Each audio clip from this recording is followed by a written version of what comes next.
bonjour les dixièmes. On va commencer la leçon 5.2. Comme je t'ai dit dans la leçon 5.1, on n'est pas encore vraiment dans les équations. Ok? On reste dans les fonctions. Cependant, quand on va faire de la résolution de problèmes avec les équations, il y a des choses qui vont ressembler un petit peu à ça. Ok? Donc, c'est pour ça que c'est une bonne pratique de toute façon. Tu vas avoir besoin pour la leçon d'aujourd'hui d'imprimer la feuille qui vient avec la leçon, le problème de maximum et minimum, il y a des problèmes de mesure et il y a des problèmes de nombre. D'accord? Moi, ce que je vais faire des exemples ici. Donc, il n'y a pas vraiment de leçon théorique. On va tout de suite commencer avec des exemples. D'accord? Puis on va se servir de ce qu'on a appris dans la leçon 5.1, l'histoire du moins b sur 2a. D'accord? Donc, je vais commencer par le numéro 3. OK? Donc, on me dit, trouve l'aire maximale d'un rectangle dont l'aire est 12 mètres. Donc, je cherche l'aire maximale et on me donne un périmètre de 12 mètres. Donc, si je me fais un petit dessin, vous le savez, M. Desrochers est très idiovisuel. Donc, j'ai un rectangle, j'ai la largeur et la longueur. Donc, si je veux maintenant transformer ça avec mes formules, la formule du périmètre, tu le sais, c'est 2 petits L plus 2 grands L. Et donc, ça, on sait que c'est bien 12. Ouais. La formule de l'aire, ça, on ne me le donne pas, puis je vais chercher l'aire maximale, c'est bien L fois L. OK? Donc, dans la première unité, tu vois, on faisait les substitutions, puis tout ça, là, ça ressemble un peu à ça. OK? Donc, je vais te montrer la technique. Ça ici, là, c'est du premier degré. OK? Formule du premier degré, là-bas, exposant 1. Ça ici, c'est du deuxième degré, parce qu'on multiplie deux variables. OK? Donc, c'est du second degré. La technique va comme suit. La première étape, tu vas isoler une variable. Là, je dis la variable, mais ça peut être n'importe quelle des deux. Dans l'équation du premier degré. Donc, je ne vais pas écrire ces étapes-là à chaque fois, là, je te l'écris maintenant. Donc, la première étape, c'est d'aller isoler soit petit l, soit grand L. Okay? Puis comme dans la première unité, des fois, il faut faire attention, il y en a qui sont plus faciles que d'autres. Ici, il n'y en a pas un qui est plus facile que d'autres. Okay? Donc, si j'ai 2 grands L plus 2 petits L égale à 12, moi, j'ai choisi d'isoler 2 petits L, donc je vais envoyer le 2L de l'autre côté. 12 moins 2 grand L. Je vais diviser par 2. J'ai le droit de faire ça parce que c'est une équation. Okay? Et donc, je me retrouve avec petit L est égal à 12 divisé par 2, ça fait 6 moins L. OK? Et ce que je vais faire maintenant, c'est que je vais prendre cette expression-là. Là, tu me vois venir, là, OK? Il faut rajouter des parenthèses. J'espère que tu l'as vu. Là. Tout de suite, tu devrais dire comme oups. Si je fais un remplacement, j'ai dit mot substitution, puis tu as une expression, là, OK? Tout de suite, c'est ding, ding, ding, parenthèse, OK? Donc, je vais venir substituer dans l'autre expression ici, d'accord? Donc, petit L vient ici. Donc, ça, c'est ma deuxième étape. Sub dans équation deuxième degré. OK? Et ce qu'on va obtenir, évidemment, là, okay, c'est A est égal à petit L qui est maintenant 6 moins L fois L. Je vais faire ma distribution. OK? 6L moins L au carré. OK? Et donc, excusez. Donc, ici, j'ai A est égal à, maintenant, je vais l'écrire dans le bon sens, moins L2 plus 6L. OK? Et ça devient ma fonction du deuxième degré que je vais chercher à optimiser. Okay? Donc ça, c'est les deux premières étapes. On isole la variable dans l'équation du premier degré. On prend notre expression. On remplace dans l'équation du deuxième degré. Okay? Donc, je continue. Étape 3. C'est assez simple. Étape 3, on veut simplement, ici, transformer notre équation en fonction. Regarde bien. Puis on va utiliser la notation fonctionnelle. Ça va nous aider. OK? Donc, avec la notation fonctionnelle, regarde bien ce que ça donne. Donc, étape 3. OK? Transforme en fonction. Puis avec la notation fonctionnelle. Transforme. OK? Donc, ça devient A en fonction de L est égal à moins L2 plus 6L. Vois-tu? Donc, l'air va dépendre de L. Et donc, comme on a un A négatif qui est moins 1 ici, ça veut dire que dans le fond, ce qu'on a, c'est une fonction, OK, où on a l'air en fonction de la largeur. OK? Plus la largeur augmente, plus mon air va augmenter jusqu'à un maximum, puis à un moment donné, ça va redescendre. Donc, moi, c'est ça qui m'intéresse. OK? J'espère que tu me vois venir. Hier, on a bien appris le truc facile pour trouver tout de suite notre axe de symétrie. Ça, c'est la forme générale. OK? Donc, qu'est-ce que je fais ici? Je sais que ça va être mon moins B sur 2A ici. OK? Et pour trouver l'aire maximale, il va simplement falloir que je remplace, puis je vais trouver l'aire maximale qui est ici. OK? Donc, ça devrait bien aller. Donc, ma quatrième étape, évidemment, moi j'avoue que la troisième étape, là, elle aurait pu être combinée avec la deuxième. Là. Ça va, on va trouver le max. Donc, on va utiliser moins B sur 2A. Donc, il ne faut pas oublier hein, que le moins B sur 2A, ça va représenter une largeur. On est sur l'axe des X ici, là, de la variable indépendante. D'accord? Donc, L va être égal à moins B sur 2A, qui va être égal à, donc B c'est égal à 6, donc je vais avoir moins 6 sur 2 fois moins 1, ça va donner moins 2. Un négatif divisé par négatif donne bien un positif. Donc ça veut dire que à 3 mètres, qui est ma largeur maximum, ma largeur, excusez-moi, qui me donne mon aire maximale, c'est bien 3 ici. Donc pour trouver l'aire maximale, ben, je vais faire A de 3, donc quand L vaut 3, c'est ici, donc ça me donne moins 3 entre parenthèses, substitution égale parenthèse, ok? Plus 6 fois 3. OK? Et donc, je fais mon calcul maintenant de l'air. Je vais avoir donc moins 9 plus 18, ce qui va me donner 9. Donc, l'air maximale, pour répondre à la question, parce que c'est ça qu'on demandait, quel est l'air maximal? Ça va donner 9 mètres au carré. La largeur, ça va être égal à 3 mètres. Puis la longueur, je prends ma formule du début là, qui était 6 moins la largeur. Donc je vais avoir 6 moins 3 qui va faire 3 mètres. On a tout fait ça pour ça, monsieur. Ouais, on a fait ça pour prouver que l'aire maximale d'un rectangle, c'est un carré. Tout simplement. Pourquoi? Ben parce que, dans le fond, j'ai 3 par 3. OK? Monsieur, je savais ça, j'ai appris ça en 6e année, 5e année, je sais pas là. Je le sais. OK? C'est un exemple plus simple qu'on te sert pour te montrer la technique. D'accord? Mais oui, c'est logique. La maximale d'un rectangle, ça va toujours être un carré. Donc, je reste plus simplement prendre le 12, le diviser par 2, le diviser par 2, puis j'aurai obtenu mon 3. OK? Donc, 3 plus 3 plus 3 plus 3, ça fait bien 12. C'est mon périmètre. OK? C'est bon? Maintenant, on fait un exemple un petit peu différent. Je vais faire maintenant le numéro 1, l'histoire du fermier. Là. OK?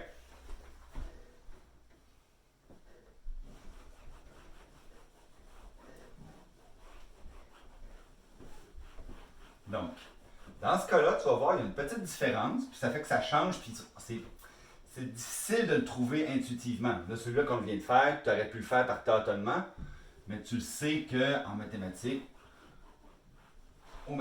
au secondaire, on n'a plus le droit d'utiliser le tâtonnement. Il faut avoir une méthode pour trouver la réponse. OK? Donc, je vais sécher un peu.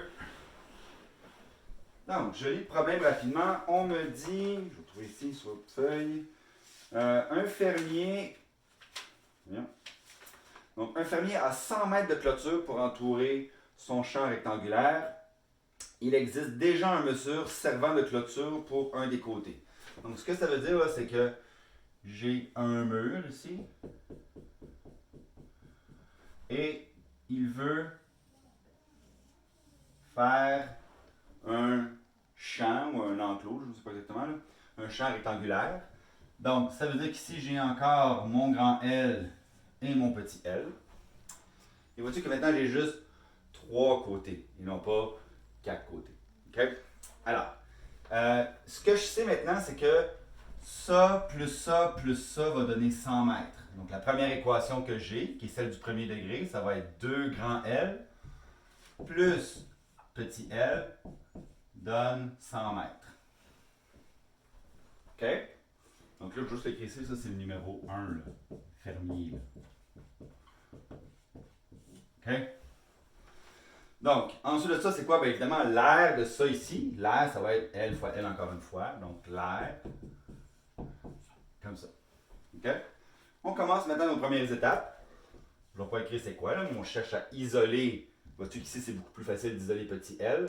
Donc, je vais avoir petit L est égal à 100 moins de L. OK? Puis, après ça, simplement, excusez. Je vais aller à la bonne place dans mes feuilles, je suis certain que je l'écris bien comme il faut pour vous. Là. Donc, ma première étape, c'est bien d'identifier ça ici. Ma deuxième, ça va être simplement de venir remplacer ici. Donc, l'air va être égal à, entre parenthèses, 100 moins 2L fois L, qui va donner moins 2L au carré plus 100. OK? L. Un truc, là, quand on te demande de trouver le maximum, il faut absolument que tu aies un A négatif. Faites pas comme M. Nono dans la leçon 5.1 qui disait que c'était pas possible de savoir si c'était un maximum ou un minimum. Je sais pas qu'est-ce que j'avais mangé. Là. OK? Donc on peut vraiment facilement le savoir juste en regardant le A. Donc, j'y vais ici, je vais transformer ça en fonction. Donc, je vais avoir A en fonction de L, qui va être égal à moins 2L2 plus 100L. OK? Ça veut donc dire, là, si je fais un petit graphique encore une fois, j'ai ma largeur qui est ici, mon R qui est là, et je vais venir aller chercher mon moins B sur 2A. Donc, ma quatrième étape, ma largeur qui est égale à moins B sur 2A, qui va être égale à moins 100 sur 2 fois moins 2, donc sur moins 4, qui va me donner 25. Donc ça veut dire qu'à 25 mètres, okay, j'ai mon air maximal. Okay? Maintenant, je vais calculer mon maximum. Je vais dire A de 25, ça va être égal à moins 2 fois 25 au carré, plus 100 fois 25. Donc ça, je pense, ça fait 625, moins 1250, plus 2500, qui me fait 1250, évidemment, mètres carrés. Donc ça représente mon aire maximale. Okay? Donc je pourrais faire une petite phrase de l'aire maximale est de 1250 mètres carrés. Mais je vais juste revenir ici, là, c'est donc 1250. Okay? Donc ce qui représente le maximum de ma parabole.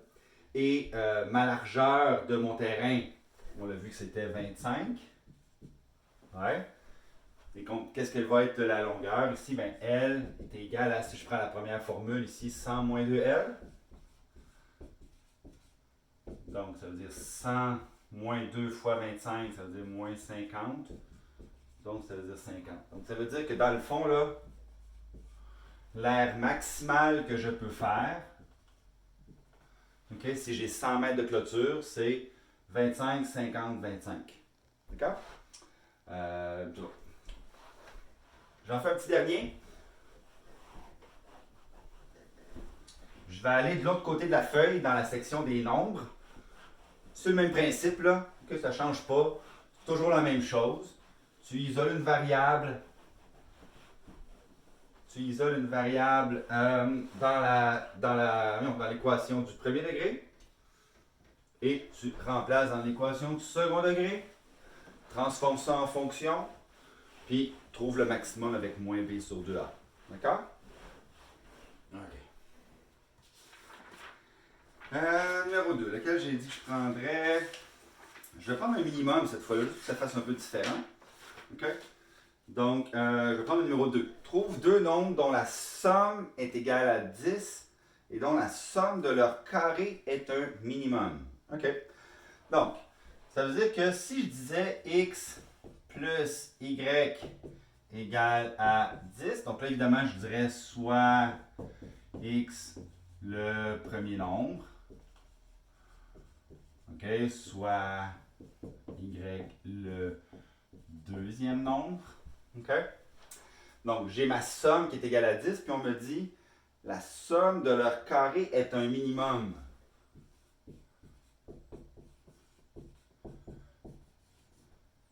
M. Je vais l'appeler la fonction M. OK? Mais c'est pas vraiment. J'aurais pu appeler ça là, S pour somme des carrés. Là. Je dis juste M, là, mais c'est pas. Parce que sinon, ça peut être mélangeant au minimum maximum. Mais prenez n'importe quelle lettre. C'est pas vraiment important ici. OK? Donc, c'est toujours la même chose. Première étape. Bon, ben, dans le fond, la vraie première étape, c'est de mettre nos variables, nos équations. Mais une fois qu'on a fait ça ici, la première étape, c'est d'aller isoler une des deux variables ici. Donc, moi, je vais aller isoler y est égal à 10 moins x, tout simplement. Je vais aller remplacer ça dans la deuxième équation. Donc, je vais avoir, là, je vais l'écrire dans l'autre sens, là, ma fonction minimum éventuellement. Donc, ça va être x au carré plus parenthèse 10 moins x au carré. OK? J'espère que maintenant tu es capable de faire ça rapidement, sans calculatrice. OK? C'est un binôme au carré. OK? Mais fais-moi pas 10 moins x fois 10 moins x. Là. En tout cas, je m'attends à ce que tu puisses le faire du premier coup. Donc, ça veut dire que ça fait x2 plus. Donc, comme je développe pour ça ici, je fais le premier au carré, 100. Ensuite de ça, je fais ça fois 2, en gardant le même signe. Donc, ça va faire moins 20x.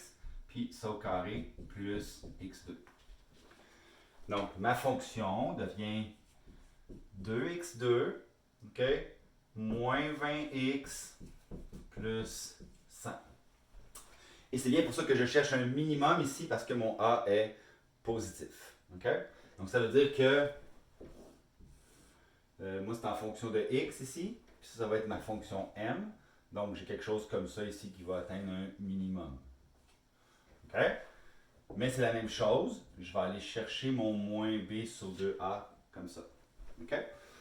Donc, troisième étape, je transforme ça en fonction. M en fonction de x est égal à 2x2 moins 20x plus 100. Quatrième étape, moins b sur 2a qui va être mon x. N'oublie pas là, le moins b sur 2a, c'est la valeur de x pour trouver le minimum. Donc, j'écris x égale à moins b sur 2a, qui est égal à donc plus 20 sur 2 fois 2, donc 4, donc 5. Ouais. Donc, j'ai trouvé mon x. Comment je fais pour trouver mon y? Bien, évidemment, en fait, là, il me demande, je pense, il trouver les deux nombres. Donc, le premier nombre, c'est 5. Et pour trouver y ici, évidemment, c'est 10 moins x. Donc, 10 moins 5, ça fait donc 5. Ben oui, ça va. Donc, si je cherche deux nombres dont la somme de leur carré est un minimum, OK, ça va être 5 et 5. Puis c'est logique, si tu l'essayes, hein, 5 au carré plus 5 au carré, ça va faire 50. Mais si j'essaye, mettons, 4 puis 6, OK, ben ça va faire 4 au carré, 16 plus 36, ça fait 52. Oups, c'est plus grand, OK? Donc, pour avoir le plus petit, il faut que j'apprenne à avoir 50, qui serait mon minimum ici. Ça serait 50. Donc, c'est la façon de le trouver. OK? Donc, c'est 5 et 5. C'est assez logique là, ici, là, d'accord? Mais sache qu'il y a d'autres problèmes dans la feuille que des fois, tu ne peux pas trouver comme ça aussi facilement. Mais on prend un problème qu'on peut comprendre intuitivement. C'est bon? Je t'invite à en faire quelques autres, puis tu vas pouvoir te pratiquer. Salut!